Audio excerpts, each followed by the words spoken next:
मी आज तुम्हाला होममेड बेसनवडी रेसिपी सांगणार आहे. बेसनवडी बनवण्यासाठी मी इथे 2 वाट्या बेसन घेतलं आणि त्यामध्ये मोठा 1 चमचा तूप टाकून मस्त ते भाजून घेतलं. त्याचा कलर सोनेरी होईपर्यंत मी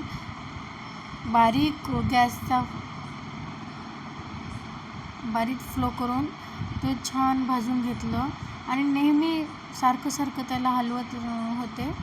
हे पहा, तुम्हाला दिसत असेल, कारण हलवल्यामुळं कलरही लवकर ब्राऊन होत नाही आणि बेसन छान भाजल्यासुद्धा जातो. हे पहा, तुम्हाला दिसत असेल कलर चेंज झाल्यासारखा. असा कलर झाल्यानंतर मी 2 वाट्या बेसन घेतलं होतं आणि त्यासाठी 1.5 वाट्या साखर घेऊन त्यामध्ये अर्धा वाटी पाणी टाकून त्याची छान पाक करून घेतली. नंतर ते भाजलेलं बेसन त्या पाकेमध्ये, म्हणजे पाक नॉर्मलच करून घेतली आणि त्या पाकेमध्ये भाजलेलं बेसन टाकून घेतलं. आणि दुसरीकडे मी तूपही गरम करण्यासाठी ठेवले होते.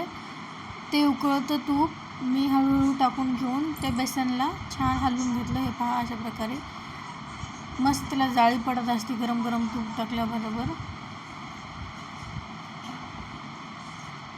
एवढी जाळी नाही, पण हे असं छान प्रकारे जाळी पडल्यानंतर काही वेळानंतर ते प्लेटाला तूप लावून टाकून घेतलं आणि त्याला थोडंसं थंड होऊ दिलं आणि त्याचे छोटे छोटे काप करून घेतले.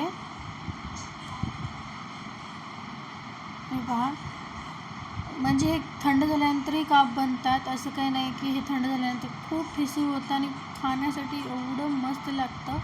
असं जिभेवर ठेवल्यानंतर लगेच विरघळते. एवढी सुंदर आपली बेसनवडी बनून तयार होते. मी जेव्हा बेसनवडी बनवते सगळ्यांना खूप आवडते, सगळे खूप आवडीनं खातात. हे पहा, तुम्हाला दिसत आहे, मी असे बारीक बारीक काप करून घेतले. काप एका बाउलमध्ये काढून घेत आहे.